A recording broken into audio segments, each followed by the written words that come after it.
Hello. Hey, what's up? Give me one moment. Okay. Uh, okay.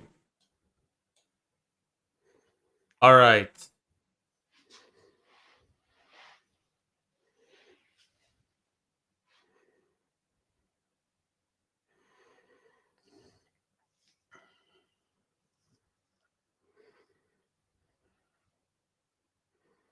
Sorry about this. All right. How are you? Good. It's good to see you. You too. Uh, do you can can I make live or do you want to ask me something before? No, it's good. You can go live. I also want to let you know that I'm also live right now on Twitch.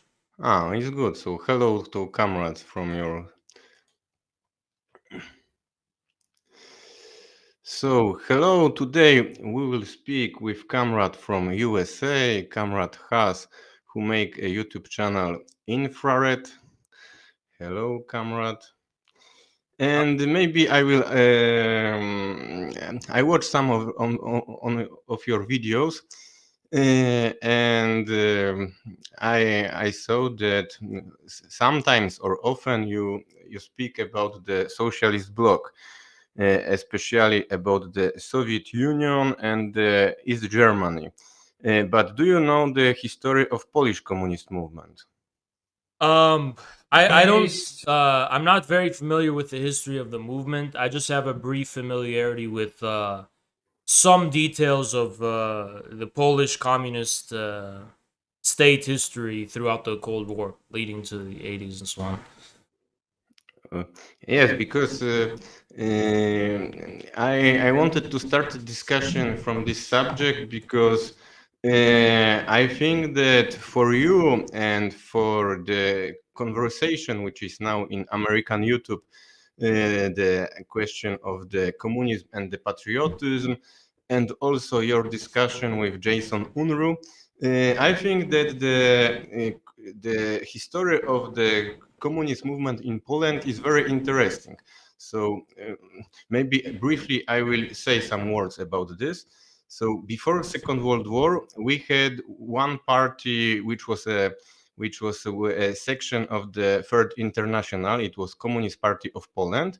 It was combative party, but relatively small party. It was delegalized party, and there was a lot of persecution. But this party was small because of the sectarian position in the many question. For example, the members of this party wanted to make Poland the republic of the Soviet Union. And it was after Poland gained independence, and it's not worked in Poland because most of the Polish workers wanted to independent Polish state, and they preferred the Polish way to socialism, not to be part of the Soviet Union. And Comrade Stalin, he dissolved this party because of many reasons. It is another conversation why the Communist Party was dissolved. But in the time of the Second World War, there was constructed new party which was built by the members of the ancient Communist Party. But this party is the name Polish Workers' Party, and this party was fighting against the occupation. And this party very quickly became mass party, and it was party which after the Second World War build socialism in Poland. We in this question we have two kind of parties. One party is sectarian. Second party use this patriotic question and very quickly became a mass party and changed the society. From this perspective, I think that the discussion which you have, for example, with Jason Unruh, the strategy of Polish Workers' Party is better than sectarian strategy of this communist party which existed before. But after the history of Poland, it was history that the counter-revolution in the socialist bloc started in Poland, and it started in Poland because this strategy of Polish Workers' Party to organize mass movement and take a power was good to take a power, but after when there was a question building socialism, they didn't use Marxist theory well. For example, they didn't fight with Catholic Church. They stopped the collectivization, and also there was this patriotic question. It was good when it was against German, but in 1970s and 1980s, this patriotism started to be something reactionary because it was anti-Soviet. So it is something which I wanted to start. I don't know. What do you think about this? So the Polish communist patriotism was anti-Soviet. No, no, no. In the time of in the time of the Second World War, it was against Germans, Yeah, against Nazi. But the problem is that the Polish Workers' Party attacked. When you take newspapers of the Polish Workers' Party, they attacked German like a nation, not Nazi like yeah. ideology of the. And it was the time when in Poland, in the time of war, there are the 6 million of Poles who died in the occupation, and every Pole have somebody in the family who was killed by the Germans. So for building the mass movement, this easy propaganda that we are against Germans, we want to independent state, and also we want the social reform. They didn't talk about the communism. It's Stalin who decided that communism in Poland don't work well because uh, because for example, in the time of the existing of Communist Party of Poland, there was all this anti-communist propaganda. They accused the member of the Communist Party of Poland that they are the agent of Moscow, agent of Soviet Union. And they didn't want to discuss with this, and they said yes, for us, our homeland is Soviet Union, and we want to make Poland the Republic of the Soviet Union. For me, for the politic politically it was good, but it was not something which worked to be by mass movement. So for building mass movement, it's better to try to uh, listen what workers want. And there was something that the party wanted something, and the workers, they are not connection. And it is something that I think that it is problem of many Marxists from internet, also maybe me, and also in the YouTube, in American YouTube, that one thing that is what is the real feelings that workers want today, and the second, what is the offer of the people who, for example, say we need to fight for the giving all the American land to the Native Americans.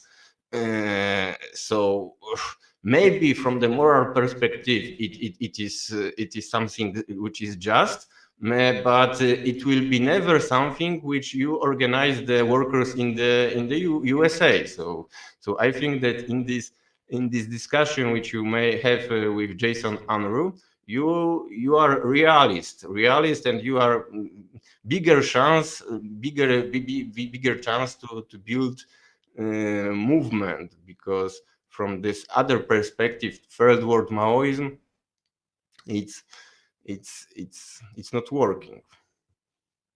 So this basic distinction, right, between the real situation and what's considered ideologically correct or moral, you can actually find, beginning with Marx and Engels, even before this mass movement, this distinction is basically the point of materialist dialectic, right? Uh, if one's morality is at odds with the real material reality, then one must rethink what the real implications of one morality is. I'll give you an example in the context of Marxism Leninism. So with Stalin's his distrust toward other communist parties, independent communist parties in general, taking place in other nations, it stems from the distinction created by the Lenin, by the Bolsheviks, right, between the democratic revolution and the communist revolution, right? Now, the democratic revolution for Lenin, right, was something actually objective. It's part of material reality. It's something that happens in the material. It's a realist view of the reality, right? Like the small peasants have a problem with the landowners, have a problem with aristocracy, with feudalism, whatever. And this is the basis for objective democratic revolution. So communists, they can be hands off even, and it will still happen somehow, right? Lenin's theory is that communists are the best equipped to lead this revolution, this democratic revolution. So this is why he combined the workers and the peasants, the dictatorship of the workers and peasants, because for Lenin, uh, the bourgeoisie cannot lead democratic revolution in the Russian Empire.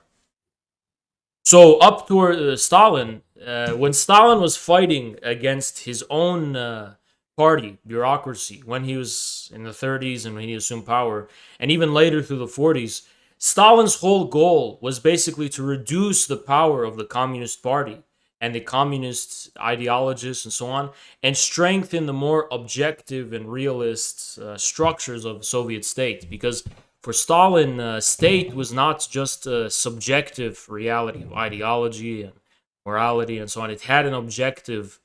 It followed objective laws of history and objective reality. So Stalin wanted to reduce the power of the Communist Party to a more spiritual guide of the state. He didn't want the state to be synonymous with the Communist Party. So I think this is where the Marxist view contrasts with idealism and liberalism and even fascism, which is its recognition that statehood and revolution, social revolution, has an objective reality, right? Communists must submit themselves to the laws of social revolution and cannot dictate the terms of this revolution. Like, we may arrive at the idea that this is more moral or more ideologically correct, but if it comes at the expense of the material reality, it's not correct. Now, with regard to Stalin's distrust of the Polish communism, I read this in the context of Stalin's distrust of, most importantly, of the Chinese Communist Party, of Mao, and so on and so on. And the reason is because for Stalin, the Communist Party was the kind of ultimate spiritual guide of. It's the highest form of state power, more or less, right? And to possess, it's almost like a church, sacred kind of church, right? If this is being reproduced in Poland and China, he was suspicious of this because he did not trust that they would be able to reconcile the Communist Party with this objective national social reality. So it, in a sense, Stalin did not trust other national communist parties or civilizational communist parties because he himself did not fully arrive at a theory about the relationship between the Communist Party and the People's Democracy or the Popular Front.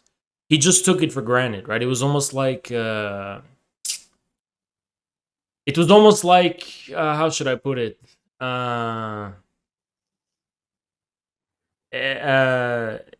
It's almost like a prohibited reality. Like, we have, yes, the Soviet Communist Party, but its origins are too sacred and mysterious to be directly reproduced in other countries. So We will guide the world revolution in Moscow, and you will, in other countries, you, instead of arriving at your own independent communist party, you will just obey the objective social laws of history of the democratic revolution, more or less.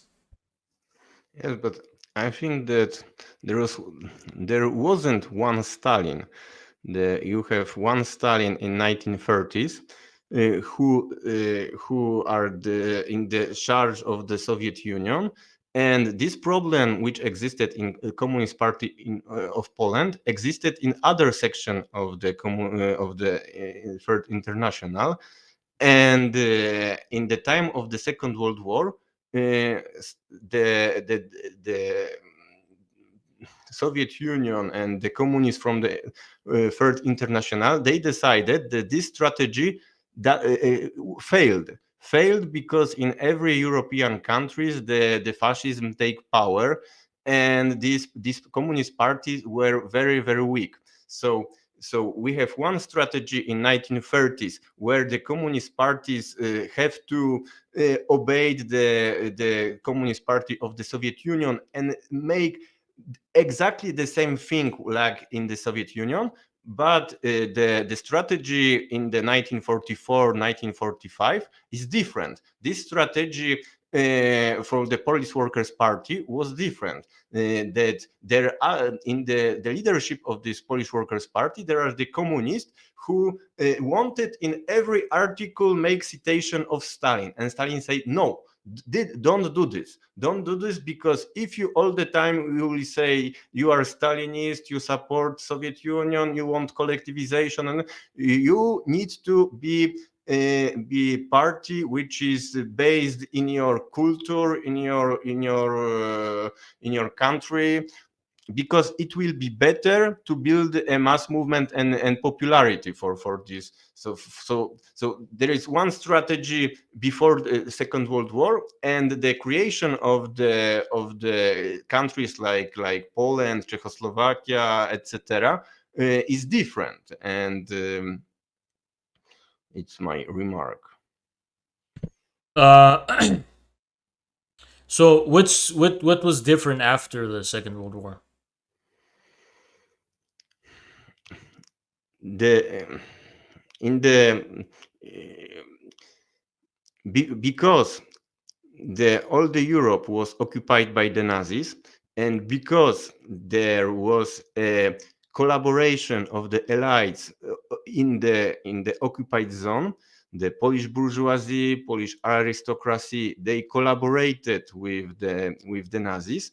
And the reality of the occupation was anti-workers. So all the trade unions were delegalized. If you are fighting against your bourgeoisie, the Germans can kill you. So it was very easy to make a movement which was in one side, it was the liberation of the nation, and in the other side it was the movement who wanted to expropriate the bourgeoisie and the aristocracy. And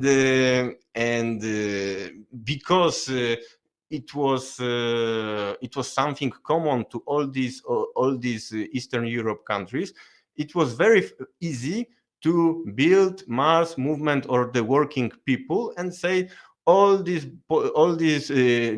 people who are in the charge, Nazis and the collaborators from the Polish bourgeoisie, we have to kick them out and build socialism. The difference, the biggest difference is that in the time of the war, they didn't make citation from Hegel or Marx or something like this. The agitation was very, very easy. They are the traitors, they are the capitalist Nazis, we have to fight with them. That's all. And before the strategy of the Communist Party of Poland, it was the normal strategy of communists who tried to make all this Marxist propaganda, education, teach about the what is the Marxist economy and stuff like this. So, just to simplify, it's basically that the revolution had an objective basis, not subjective ideological basis, objective basis in the situation. But my theory, my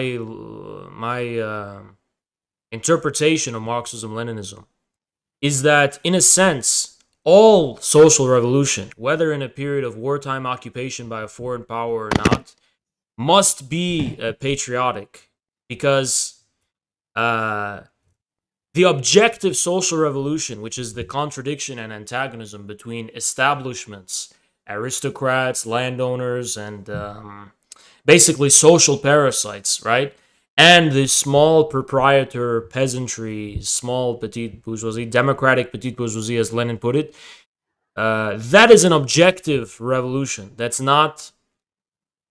does not need to be initiated through proletarian consciousness. You don't need proletarian consciousness to have populism, so to speak, right? Populism will be there. So if the communists are not the ones leading, making sense of the populism, then someone else will. Fascist will, far right will, and so on and so on. But the populism, so to speak, right, which is a contradiction between the countryside, the national basis, if you will, and this aristocrats and establishment, that's a contradiction that will be there regardless of ideology. It's an objective contradiction. So that's why during war, it's the reason you can interpret it was easy for communists to seize power after the war because it was very clear that the interests of the ruling class were anti-patriotic, right? They could clearly show how to be a true patriot, one must be a communist, right? But my view is simply that this is holding true even outside of a situation of wartime occupation. It's a patriotic thing to fight your establishment. You can say they are removed from the real basis and roots of the country, and they're urbanized and they're too liberalized and artificial and so on and so on, and that there is an authentic countryside of the people of the soil and so on and so on. That communists must make sense of. And to me, this is what Lenin precisely did in the Russian Empire, right? Russia at the time was not occupied by a foreign power. But whether the Bolsheviks didn't admit this, and one of the reasons they did not admit this was because the European bourgeois nation state did not apply to the conditions of Russia, Russian people, and Russian Empire. But the Bolsheviks, for example, in contrast to the Mensheviks, were seen as more patriotic, just in the sense of more earthly, more related to the Russian peasant, more Russian, more down to earth, down to the soil, right? Because they represented the interests, the populist interests of the. This was also coming from the socialist revolutionaries and their tradition as well, but the left socialist revolutionaries are the ones who joined the Bolsheviks in the first place after the seizure of power. But it's always important that communists must be the leading force of their own civilization's inner objective striving. There's an objective striving, objective law of social revolution in each and every civilization. To me, the job of communists is to lead this, but not dictate the terms of the revolution, but lead this revolution, clarify it. Because here's where communism becomes important to me: is for example, dialectics, right?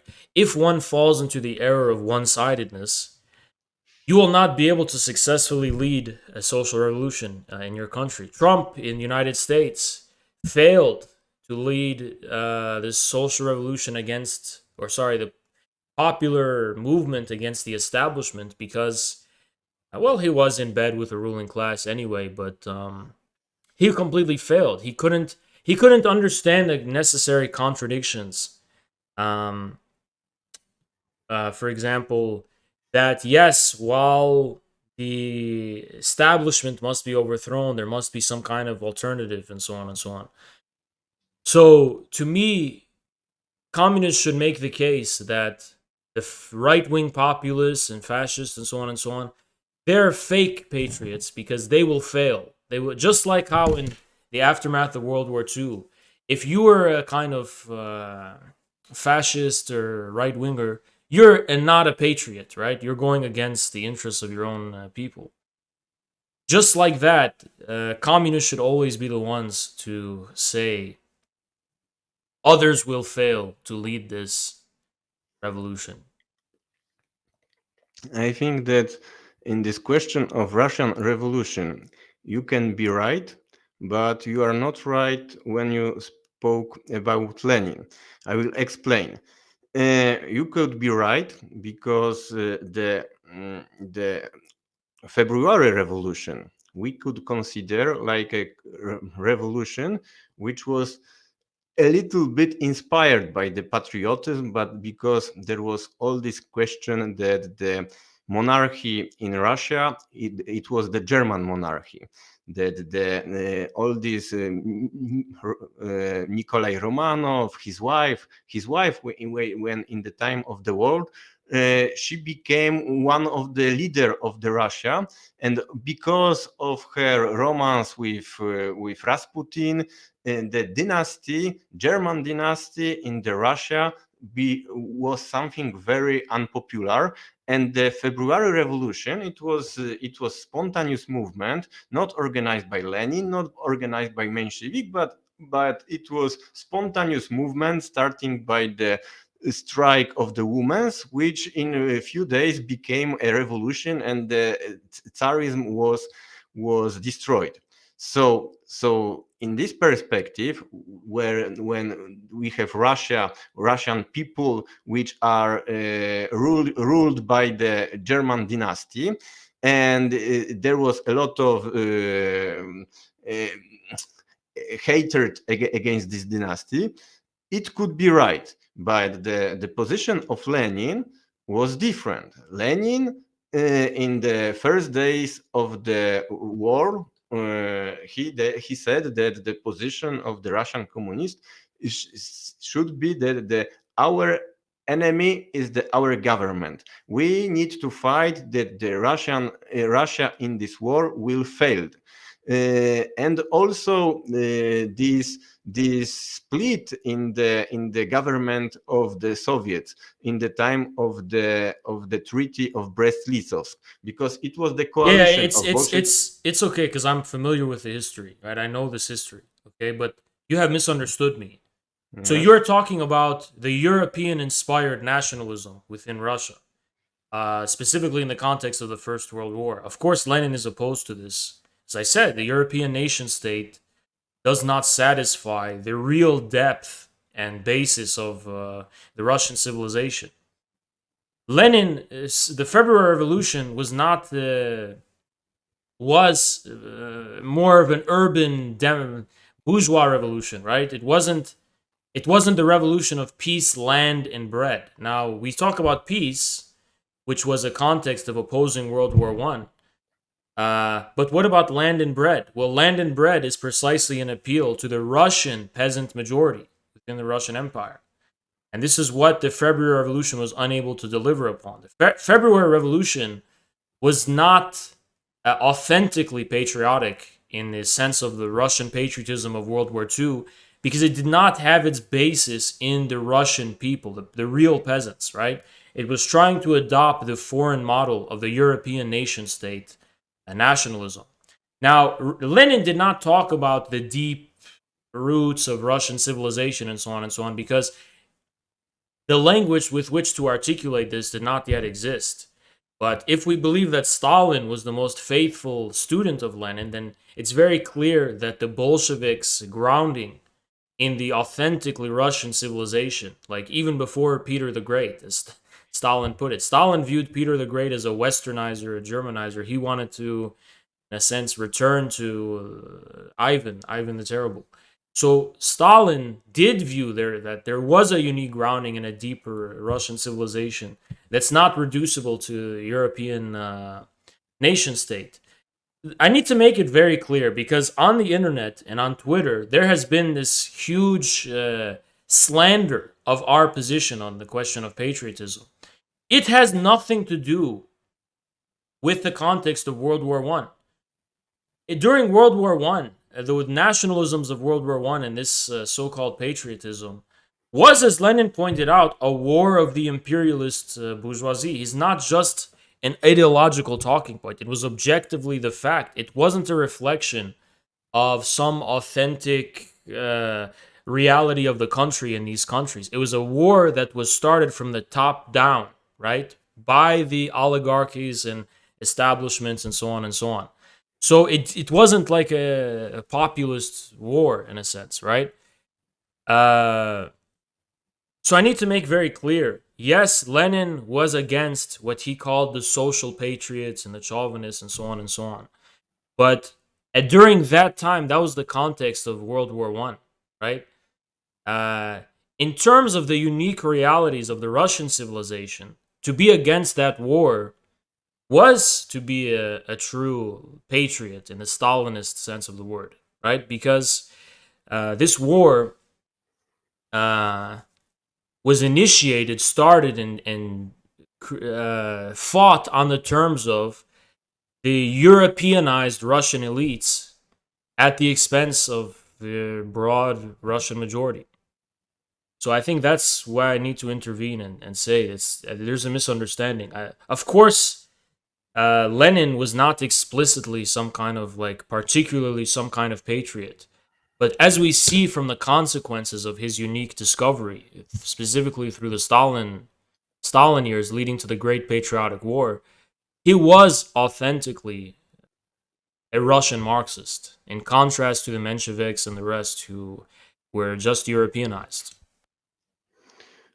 I think that in the national question, it was the Lenin who learned from Stalin that the Stalin was the specialist of the national question, and from the Russian perspective, it is very important to understand the difference between the patriotism of the oppressed nation, like Poles, like Georgians, like Jews, and another nations, which was a part of the Russian Empire, and the patriotism of the Russian, which was and it was contradictory. That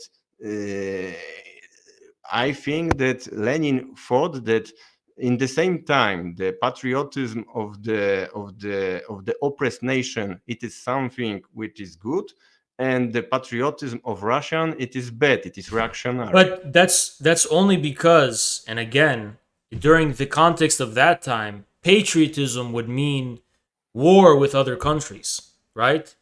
Now, Lenin was trying to say that when an oppressed nation is fighting a war of liberation, that's different from an inter-imperialist war between oppressor imperialist nations. So that's the point he was trying to make. When I say that every civilization or nation, communist, must be patriotic, I'm not saying they must advocate for wars. I'm saying Lenin's position was authentically patriotic. He was against the war. He was fighting for a civil war. All I insist upon is the fact that the civil war Lenin was insisting to be fought against the bourgeoisie, the landowners, and effectively the establishment was an authentically patriotic struggle. It was a patriotic struggle waged on behalf of the authentic representatives of the Russian civilization, the Russian peasantry, the Russian people, against an establishment that ceased to authentically represent it. Now, this much is made very overtly clear with Mao by the time we arrive at Mao Zedong, right? But it's not yet explicit in Lenin. It's more or less explicit in Stalin when he said that the task of communists worldwide is to be patriots for their country and seize the majority, win the favor of the majority within their respective countries. But in Lenin's time, patriotism, as he used it, was referring to the national fervor of waging war war. It wasn't referring to like a populistic uprising against establishment that's formulated on patriotic terms. Um, it's really as simple as that. It's like to me, it's about what is the meaning of patriotism. Patriotism uh, doesn't mean patriotism even within oppressor nations is how you accentuate the contradiction within the oppressor nation itself. To me, the alternative to this is a very vain, condescending, hypocritical, and bourgeois and moralistic position, according to which, like, people in the oppressor nation must have guilt and must cease to have pride, and they must kind of you will never win a significant minority of people within oppressor nations if you operate under those terms. You have to formulate that it is in the authentic interests of the country, uh, which it is already in the United States, for example. Anti-war sentiment is populist even before communists have to say anything, right? Why are we going and fighting? Why do we have military bases around the world? Why do we? It's not in the interests of our country. To be a patriot means to oppose war, right? In this country. So that's really my view. The Marxist dialectical position comes with the view, and this is my position, that if you believe your morality is correct, imperialist war is wrong, oppression is wrong, uh, subjugation of others is wrong, you not only must believe it is wrong, you also must believe that in objective material reality, the forces of laws of history uh, affirm this. There must be a unity between the subjective and the objective. If you cannot have the faith that the law of history is behind you and it is in the objective material interest of a given country, uh, that's harmonious with your morality, this leads to subjectivism, idealism, and ultimately liberalism. I think that this position work when there are the guys like Caleb Maupin, who in the same time when he wants to build the communist patriotic movement, he collaborated with countries which are in the attacked by the United States. He collaborated with Russia Today, with Iran, and countries like this. So I can understand, because you know the leftist movement which we try to build in Poland. In the last months, we printed one leaflet against the occupation Poland by the U.S. Army. Second leaflet was against the television TVN, which is proprietor of Discovery, also American. Also, we were against the buying U.S. tanks Abrams. So our fight for socialism is connected with also anti-imperialism, and in the Poland specific, it is anti-imperialism, it is anti-American imperialism, because we are very, very dependent. So all one day when for example there will be international meeting and there will be communists from every country and there will be communists from country which are occupied by the USA, they will be not happy when the communists from USA came with the flag which they hate, because the flag, maybe not in Poland, because in Poland the US soldiers didn't kill anybody, but in Iran, or I don't know, other countries, there are a lot of people who died because of American imperialism, because of sanction. And Well, you see, I specifically know about Iranian sentiment on this question. The victims of U.S. imperialism don't care about the flag; they care about what it means. And if American patriots are fighting in anti-imperialist solidarity with them, and actually, mean, what helps them better, right? We winning our country and putting an end to the policies and the military aggression, or us abandoning the war and not being able to make us abandoning the flag and not being able to make any difference about the sanctions and so. I mean, there was many anti-imperialists who were ecstatic about Donald Trump being elected because they thought that Trump would be a new clean slate uh, to start new relations with the U.S. and lift aggressive sanctions. They were wrong, but that's what the impression of some countries was. Of course, who does North Korea prefer in power? Is it Trump or is it Biden? The American flag is a symbol of genocide in a sense in North Korea, but that doesn't stop them from being able to prefer Trump to Biden because Trump did not want a military solution to the conflict on the Korean Peninsula. So now, I don't know which communist parties directly use the flag of their country. I don't think American Communist Party would have to use the flag of the United States in an international meeting of communist parties. I think it would just use the flag of its communist party. But the point is to give new meaning to the flag, not simply take it's like what matters more, the material reality or the ideal symbol, right? For as long as the symbol of American flag represents American imperialism, okay. But if people are struggling to give it a different meaning, I don't see what the issue would be. Now, to clarify my position, I fervently, just so there's no confusion, I think Polish communists must be more anti American. They're not anti American enough.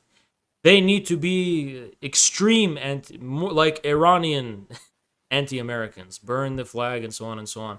Anti-Americanism in Europe is good. I want to see more anti-Americanism in Europe personally. I am happy when I see anti-Americanism in Europe and throughout the world at large because when they're burning the American flag, when they're speaking against America, I view them as speaking against my own ruling class here in the United States.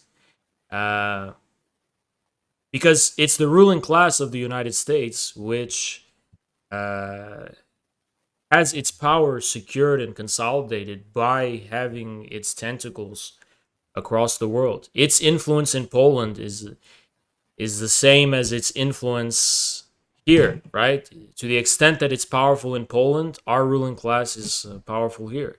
So if Polish patriots are anti-American, I salute them, right? I consider them, that's to me true international solidarity.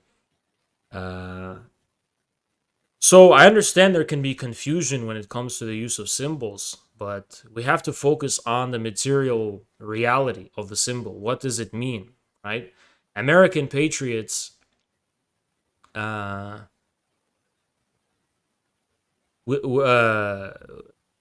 they may use the American flag, but when they use the American flag, they're sending a different message.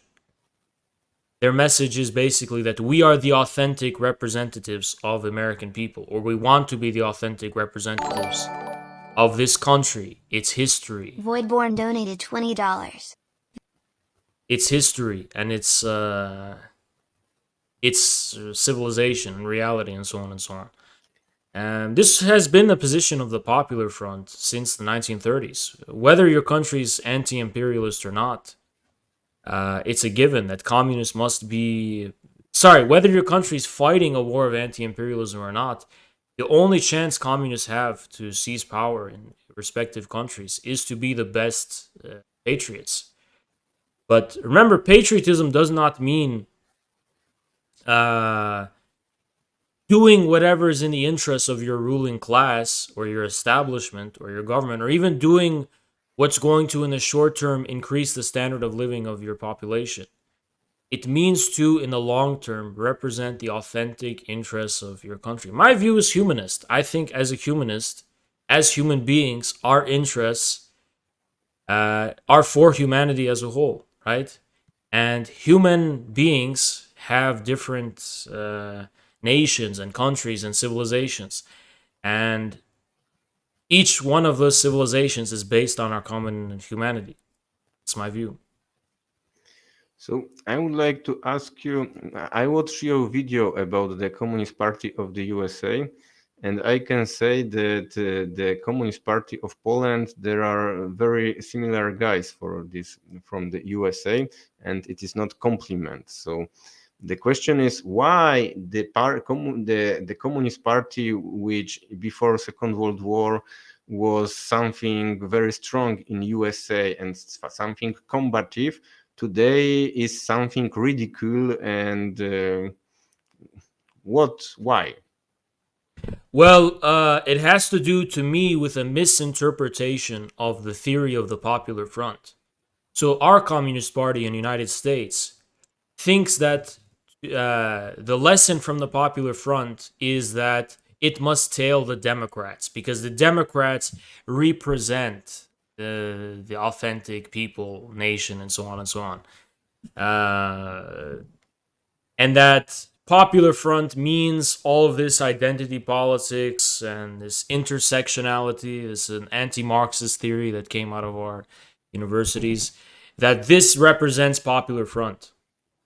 But they don't understand, and maybe this has to do with the rejection of Mao Zedong thought or something else, but the Communist Party in USA doesn't understand there's a difference between authentic popular forces and the apparent representative of the popular forces, the establishment.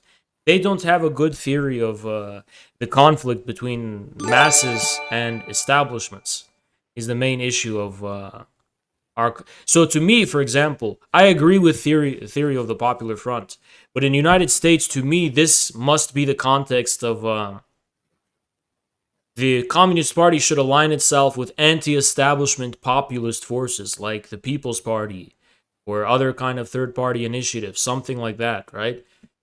It shouldn't be the so-called representative because the so-called representative can enter into contradiction with the real masses, of course, right? It to me, it really is boiled down to this: our Communist Party is part of American establishment. It's tied to the corporate, liberal, Democrat establishment, and it confuses this with some kind of authentic historical progress, right? It's too afraid to go down to the soil of American people and define itself on this basis because it views, well, if we go down to the people without our political correctness and our universities and our cities and establishments, oh, the people are reactionary, the people are ignorant, the people are backward. But this stems from a lack of it stems from an idealistic bourgeois kind of view that they don't have to learn from the people must only learn from them.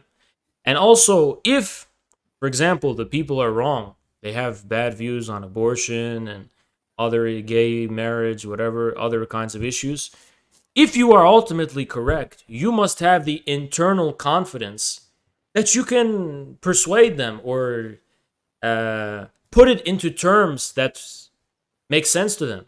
The minute you give up on the people is the minute you create a completely bankrupt position of bourgeois elitism, right? When you say, oh, there's nothing we can do, the people are backward and we are correct.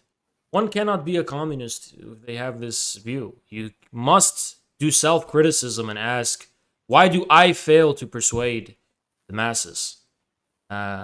Keep having self-criticism until one is correct. Don't ever say just the people are irredeemable and stupid and we must strengthen corporate establishment America in its anti-democratic struggle against the people because they know better. You know, it's really disgusting. Here in the United States, we have Silicon Valley, Amazon, the Democrats, this new vaccine mandate bullshit. We have a crackdown, new kind of tyranny against the majority, the popular majority. And the so-called communists are in favor of it because they think, oh, the people are too stupid and too backward, so we have to trust the elites elites to do the correct thing. What then is left of the legacy of the? This is a new kind of fascism. It's a new kind of return of feudalism, right? The whole point of democratic revolutions, the bourgeois democratic revolutions, was a fundamental faith, trust in the people. If this is gone, uh, communists in the United States will be accessories to the rise of some new politically correct fascism. And what is your strategy for the next 5 years? Do you want to build the party, or do you want to present your to election, or what, or make revolution? To me, there's only one communist party in the United States, and I still want to struggle using my media platform to seize hegemony over the Communist Party.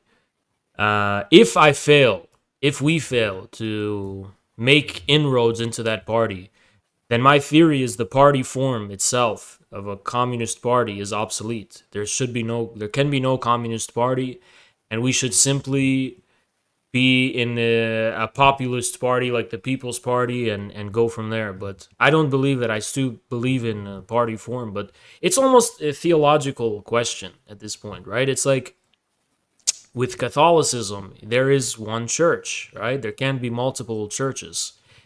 Protestantism, they say no, there can be multiple churches, or the church is inside the heart, so on and so on. But I still believe in one communist party. I believe in a communist party. I don't believe I can make a new party because we have millions and millions of parties. Sorry, not millions, it's exaggeration, but we have several parties in the United States. They're all sects, right? So to me, there's one communist party. And for as long as there's one communist party, unless the communists, see, theoretically, we can influence the party. We can make inroads, right? Because according to its own program and rules and protocols internally, we won't violate the rules by doing this. But if they suddenly just drastically change, they will be destroying their own party. And I actually think Communist Party USA is going to, at this road, the people joining it are going to destroy the party because, this. The new idea is that United States should not be recognized as a country. United States, according to these new people joining the party, is a force of occupation against the indigenous tribes, and there's no such thing as United States. Well, the name of the party is the Communist Party of USA. So what will become of a party when it adopts this line that all land in USA must be returned to indigenous minority? It's the party will have no future, right? Because the Communist Party USA can't be the leader of the indigenous. It's the Communist Party USA. Why should indigenous accept this party as their leader? They won't, right?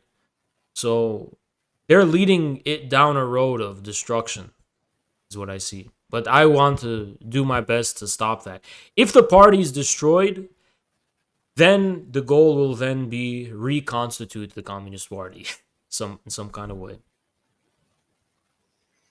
And what is your analysis of China, DPRK, Cuba, and Vietnam?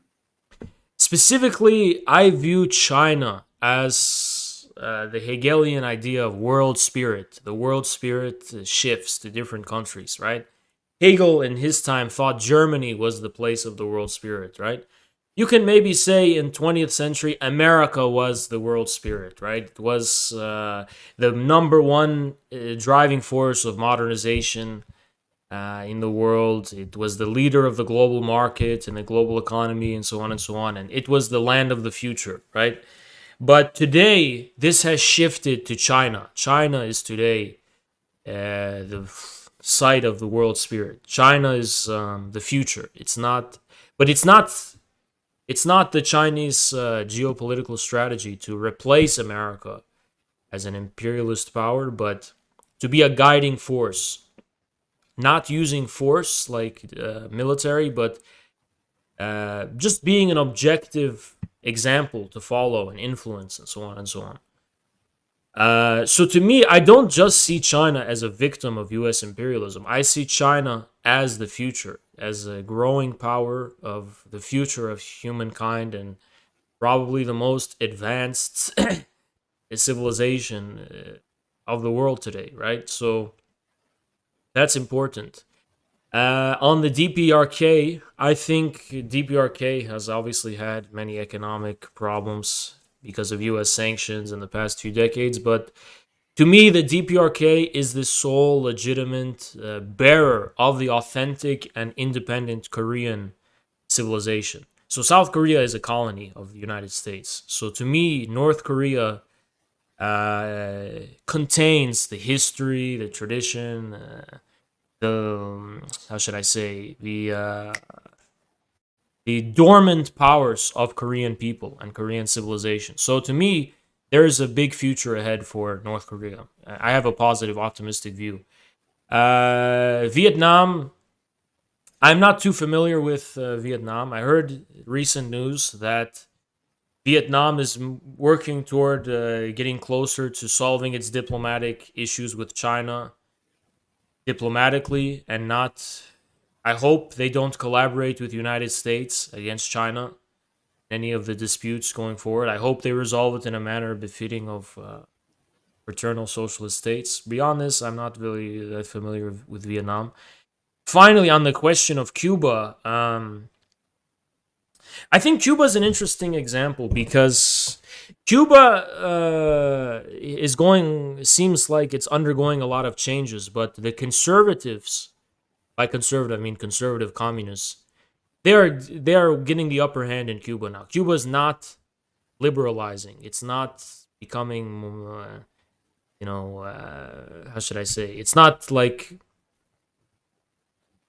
going to make concession to the liberal democracy and liberalism and so on. So it's following Xi example in China of doubling down on its communist basis and so on and so on. So I'm glad to see this going on for Cuba. I think we have a very paradoxical time today, right? For many decades, it was believed that this communist states will just open up, and that this is the tide of history, and then they will become more liberal, more democratic. But now we see with the era of Xi Jinping thought, the contrary is true. The tide of history is on the side of those who have moved past liberalism, moved past this. And there's a rich wealth of development and culture and future for these countries that are cultivating their post-liberal identity. Cuba, communist, China, the communist, North Korea, same thing, and so on and so on. Russia, I'm not a fan of Putin, but to me, Putin is somewhat resisting the West. And also the Communist Party in Russia, I heard, is gaining ground, and Putin's scared scared of them. So that's good news as well. But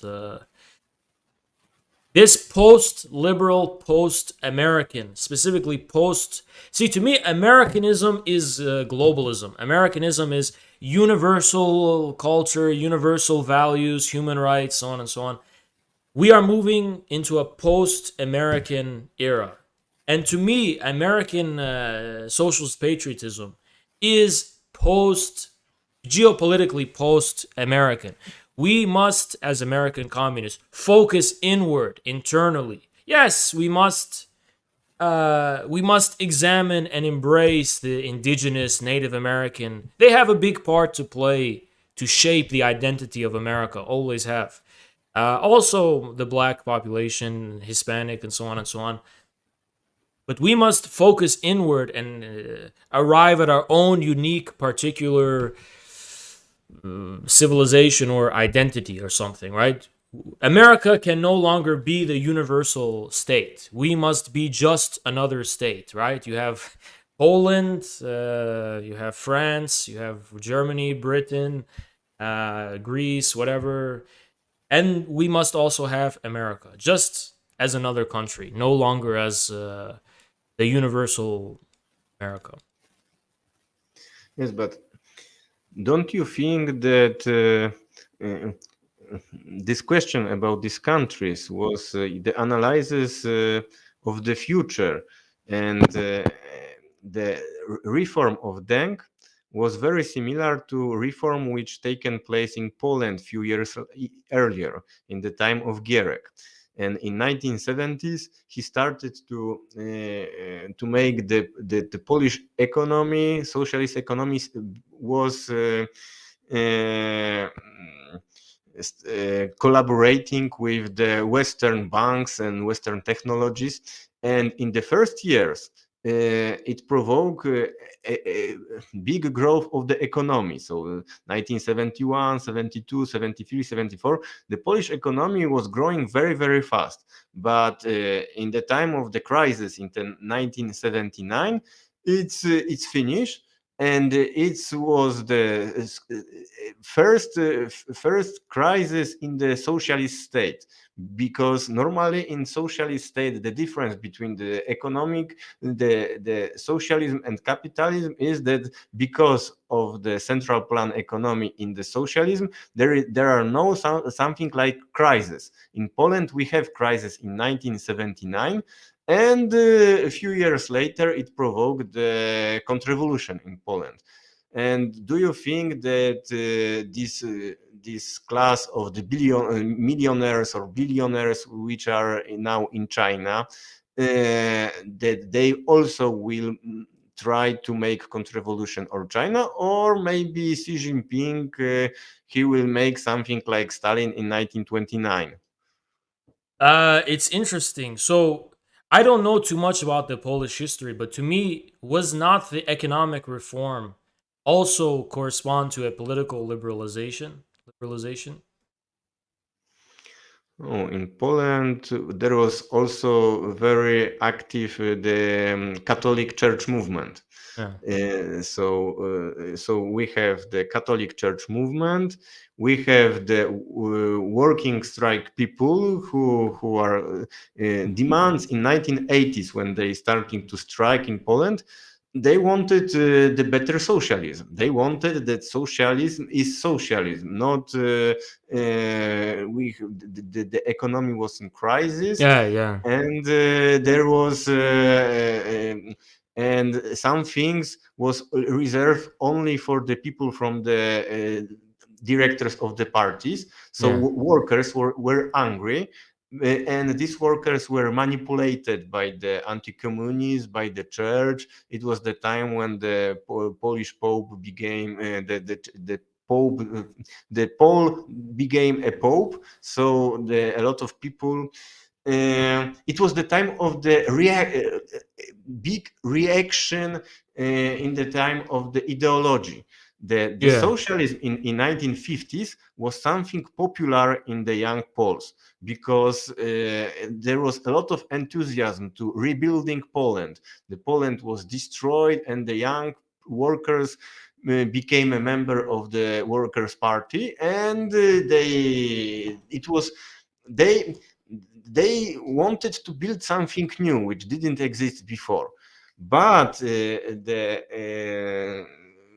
from the ideological perspective, in 1980s already socialism is falling. The party is still in the power, but nobody said about socialism. The legitimization of the party, it is patriotism. The legitimization of the opposition, it is anti-communism, Catholicism, will of USA, and stuff like this. But nobody defends socialist system in 1980s. To me, the central issue, as far as I can see, was Poland did have a liberalization of economy, but it didn't have its own indigenous building up of productive forces and capital. So in China, China had an indigenous basis of capital accumulation after the Great Leap Forward. It separated the peasants from their means of production, and from this, it was able to build up its own national industrial system. Poland, when it liberalized its economy, was still relying on foreign loans to build up its economy, but it didn't have its independent engine. engine of the economy. It's independent national industrial base that can survive crisis, right? So I think there's a lot of differences between Poland and China. But granted, there is a kind of class struggle being waged in China now. Now, it's not a class struggle of people clashing on the streets and direct political conflict, but it's an internal structural reform. And we have seen Xi and the Communist Party, they've been very successful, so it's been one sided. But if there will be a form of resistance by a faction of the Chinese ruling class, the people who have benefited, the new class, right? If they are going to resist the structural reform or not, to me is up and we don't know. They so far have not shown, as far as I can see, any major signs, but it's always a possibility. Xi has tremendous popular support within China, so I think the future is open. But I have an optimistic view and want to have the confidence that Chinese dynasties have lasted hundreds and hundreds of years, right?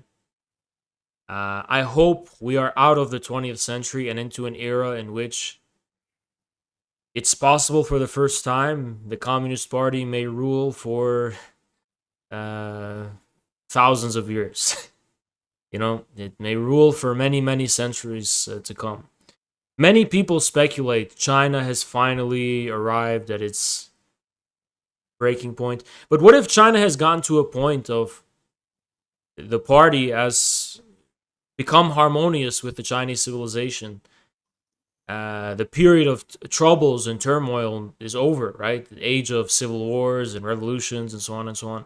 So I hope that's my optimistic view. The Communist Party will be here to stay for many, many centuries to come. And what do you think about the populist movement in Latin America, the election in Peru, in Bolivia, in Venezuela, last election in Nicaragua, election in Honduras, which was few days ago. In every of this country, the leftist forces take power. And do you think that this is something like the social democracy from Europe?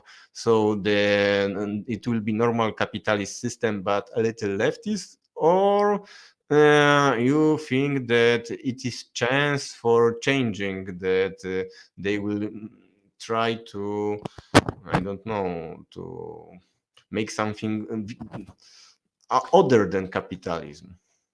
To me, the most important thing is not the economic system per se.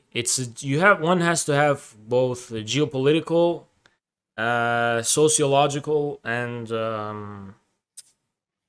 should I put it, kind of civilizational analysis, right? So to me, geopolitically speaking, a difference with a social democracy is an umbrella of U.S. imperialism. It doesn't have a sovereign basis in its own countries, right?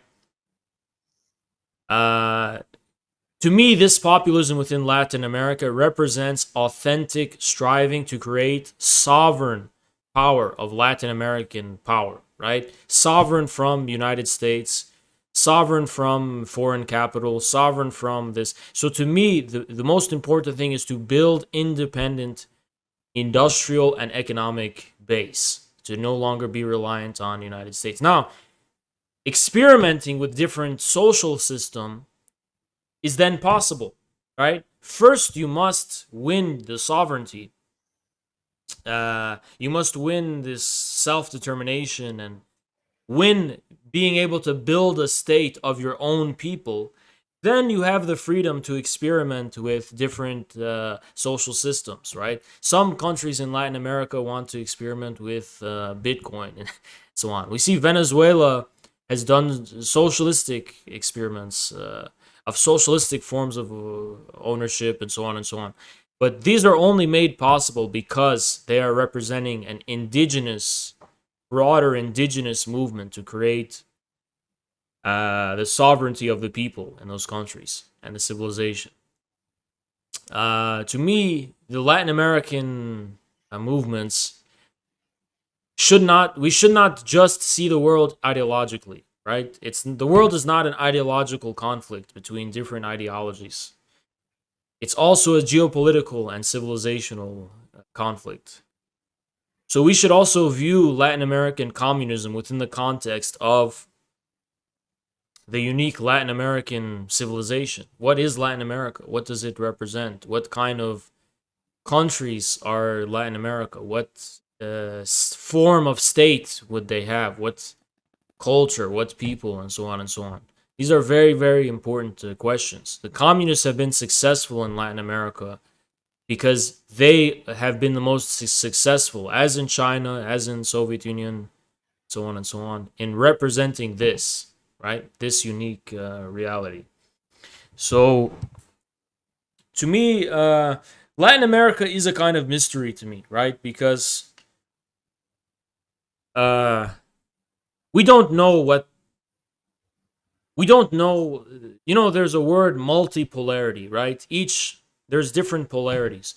We haven't seen what the Latin American polarity looks like, how to think about the national question in Latin America. So it's a very open future.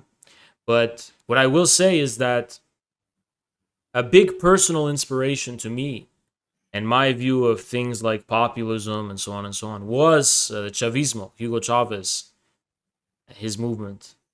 To me, that was the first major inspiration from the real world in defining my own sense of what socialism or communism is or what it means. And what is your analysis of this question of identity politics, which is very important now to the left in the Western countries? To me, it's a complete false. It's a complete sham. Not specifically because it doesn't represent anything real. There is a national question in the United States, obviously, with the black population. And yes, there is a lot of derangement and perversion of the so-called conservatives who have a pathology against the sexual minorities, right? And we should be opposed to this. But to me, the identity politics, the number one problem is the ideology and practice of intersectionalism, which uses establishments and academia and politically correct bubbles, right, to filter reality in a politically correct way and basically gatekeep movements. To me, intersectionality, this idea that all identity struggles are equal with the class struggle and they have to be mediated, and this doesn't allow any breathing room for an acknowledgement of organic spontaneity of the authentic people and authentic masses. They're trying to create their own fake people in place of the real ones, right? The Communist Party here is the same way. They say, there's this populism is bad. Our populism is better because we are intersectional. But where's your people? It's just you. So we need to recognize material reality of the people and the working class comes first. If you believe that your LGBT and so on is progressive in the authentic materialist historical sense, then you must have the faith that any anti-LGBT sentiments among the working class are inauthentic and that they can be shown or persuaded or guided to a contrary view than the reactionary view they may have. But you can't dismiss people for having the reactionary view in the first place. It's up to you to show them why the reactionary view is wrong. If you can't do that, maybe your view is the reactionary one and they're correct. It's a matter of what do you really believe here, right? So to me, I like to look at identity politics as opposed to viewing it as a matter of like, here's the LGBT, here's the women, here's the minorities, I don't like looking at it this way. I like looking at it in terms of problems, right? Why is there such a big fuss over LGBT? Because, in a sense, the traditional, sorry, not traditional, a conventional way that we culturally relate to sexuality has been changed, right? Sexuality is going through a crisis in general.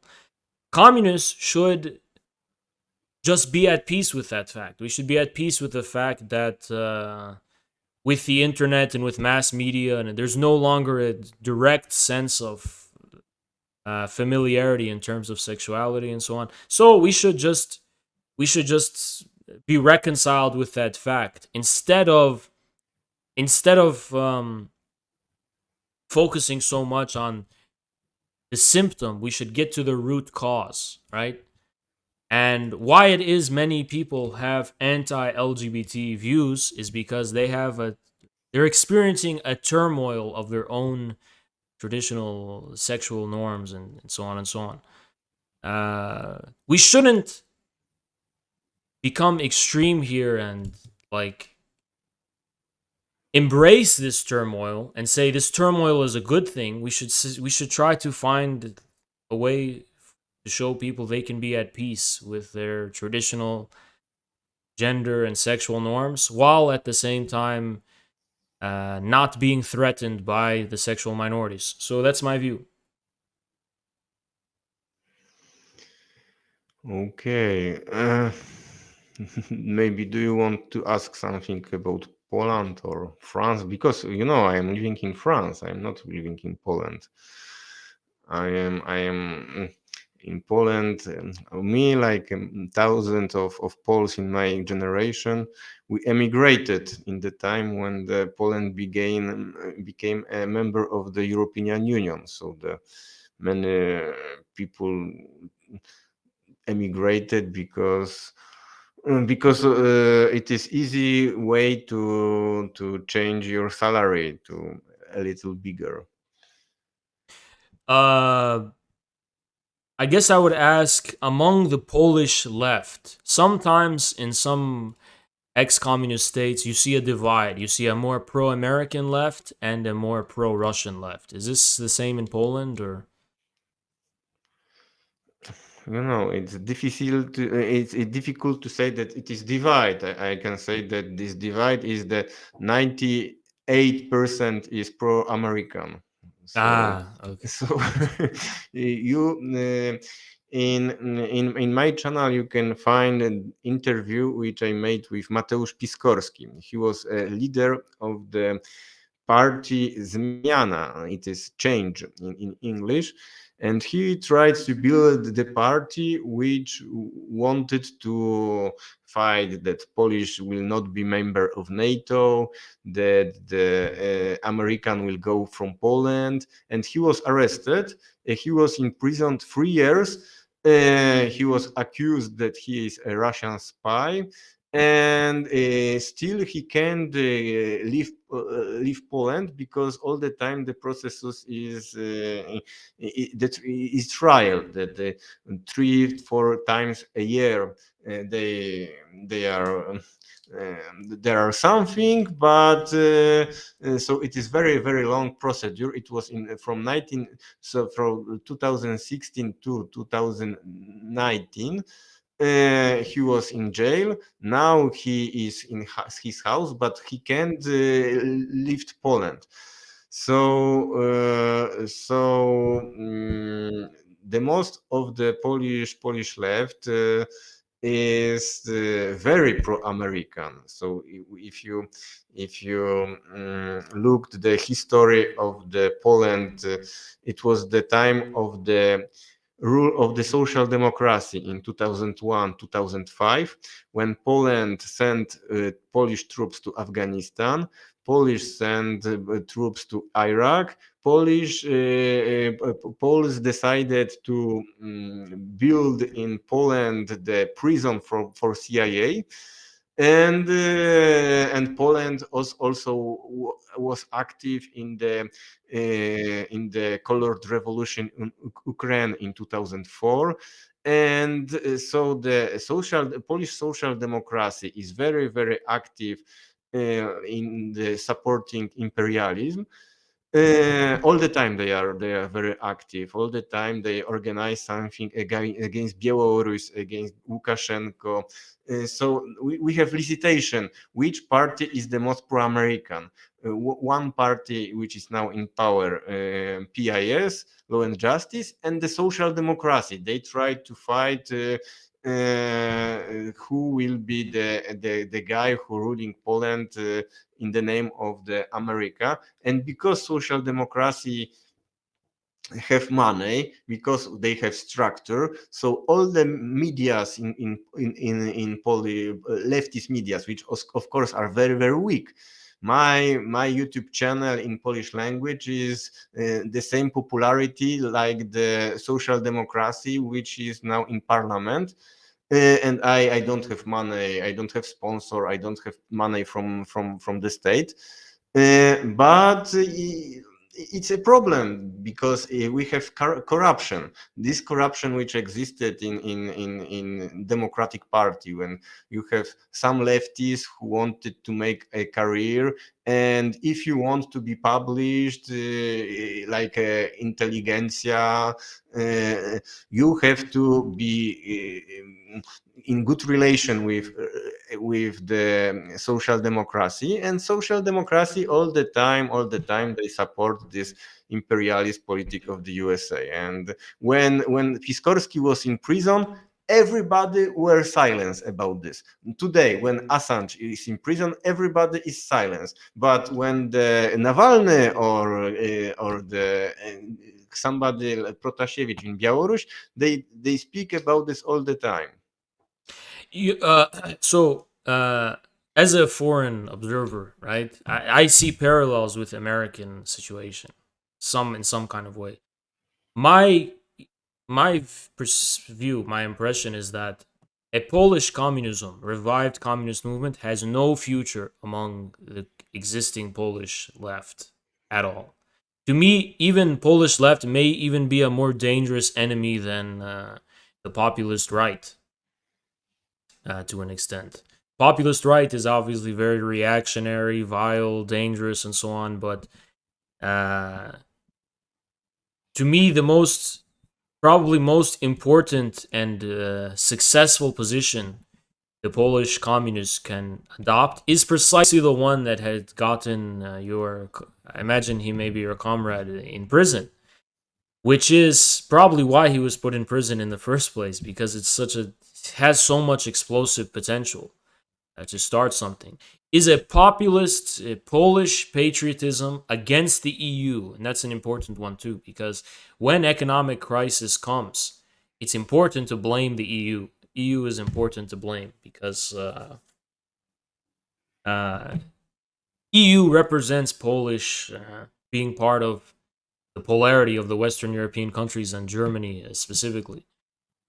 So against the EU, against NATO, and against the presence of US troops.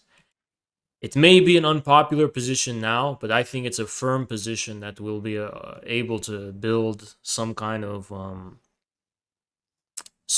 basis. It would probably have to be underground and so on and so on. But to me, this kind of pro-imperialist left within Poland, it's, I imagine, more urbanized, more liberal, more elitist, and so on. They there's a kind of, I detect, class struggle going on in Poland between the popular masses, countryside, the backward countryside, and so on and so on, who may also represent the legacy of the communist Poland. They probably anti-communist, but life was probably a little bit better under the communism. Some respects, maybe, right? Life in the socialist Poland was much more better than today. Yeah. That we had all this question of the housing, of the hospitals, of the schools, and we have work in Poland. Now, the problem, I am agree with the question of NATO, with the military bases of USA, with all this Western geopolitics, but EU is something different. EU, it is for the Polish working class. It is for me, for example, but people like me in my age, there are thousands. The truck drivers in European Union, if you go to Germany to the parking in the autoroute, you will see that the half of the trucks, this is the Polish trucks. You will go to the construction, you will see that there are a lot of workers from Poland or from Romania, from other countries. So the in the same time when the Polish government and have a lot of wars with the Brussels, with the European Commission, the popularity of staying in EU in the Polish population it is 70 or 80%. So today I am against when I am speaking with comrades. Of course, we are against the European Union, but it is not something when we said publicly Yeah, we yeah, need to fight yeah. for Polexit because the workers, the neighbor of Poland is Ukraine, and Ukraine is not a member of European Union. And you see that, of course, our salaries is the smallest one in Europe, in European Union, but in Ukraine is worse than in Poland. So I don't think advocacy for leaving EU would be wise, but maybe uh, Poland has disputes with the EU, like Greece did on briefly with Syriza and so on. If maybe the position should be, we deserve a more fair deal with the EU. We deserve, as Poland, more from the EU. We deserve a better deal. And if it gets to the point of the EU threatens to kick Poland out, by that time,